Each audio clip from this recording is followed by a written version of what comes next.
மாமா மாமா எனக்கு ஒரு டவுட்டுமா. இந்த டீனேஜ்ல இருக்கிறவங்க எல்லாம் கோளாறுன்றாங்களே, அது ஏன் எங்களை பார்த்தா நான் கோளாறு மாதிரியா தெரியுது? டீனேஜ் எதுக்கு சொல்றான்னு ஃபர்ஸ்ட் தெரியுமா உனக்கு? டீனேஜ் 13 to 19, சரியா? எல்லாமே டீன்ல முடியுதா?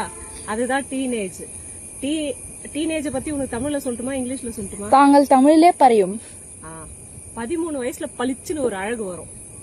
அதுக்கப்புறம் தான் எல்லா பிரச்சனையும் கூடவே சேர்ந்து வர ஸ்டார்ட் ஆகும். 14 வயசுல பாக்கறதெல்லாம் அழகா தெரியும், பல்ல காமிக்கணும்னு தோணும். 15 வயசுல ஐம்புலன்களும் நம்மளால அடக்க முடியாம அமர்க்கலம் பண்ணும். 16 வயசுல பண்ணி கூட அழகா தான் தெரியுமா. இத நான் சொல்லல, எனக்கு முன்னாடியே யாரோ சொல்லி வச்சுட்டு போயிருக்காங்க.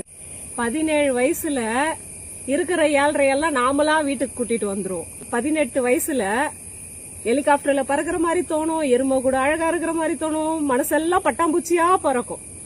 19 வயசுல நவகிரகங்கள் எல்லாம் சேர்ந்து. நவகிரகமா?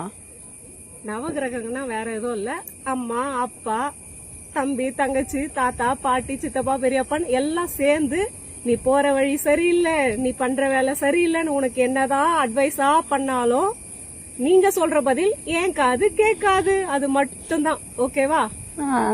இவ்ளோ பிரச்சனைல இருந்து வெளியே வரதுக்கு ஒரு வழி இருக்கணும்ல? வழி இருக்குது, ஆனா நம்மளுக்கு தான் நல்ல வழி கண்ணுக்கே தெரியாது இல்ல. ஐம்புலன்களையும் அடக்கி ஆசிரியர் சொல்றதெல்லாம் கேட்டு 7 நாளும் படிச்சு, வாரத்துல 7 நாளும் ஒழுங்கா படிச்சேன்னா உன்னை வெல்றதுக்கு உலகத்துல ஆளே கிடையாது. 8 திசையில இருந்து உனக்கு ஆப்பர்ச்சுனிட்டி தேடி வரும். 9 கிரகங்களும் அதுக்கு ஹெல்ப் பண்ணும். 20வது வயசுல இமயமலை மாதிரி உயர்ந்து நிக்கிறதுக்கான சான்சஸ் நிறையவே இருக்கு. இது கரெக்டா இருந்தா கமெண்ட் பண்ணுங்க. அங்க சுத்தி இங்க சுத்தி கடைசியில படிப்பு தானா? ஐயோ, இப்போ நான் சொல்றது உனக்கு கசக்கும்.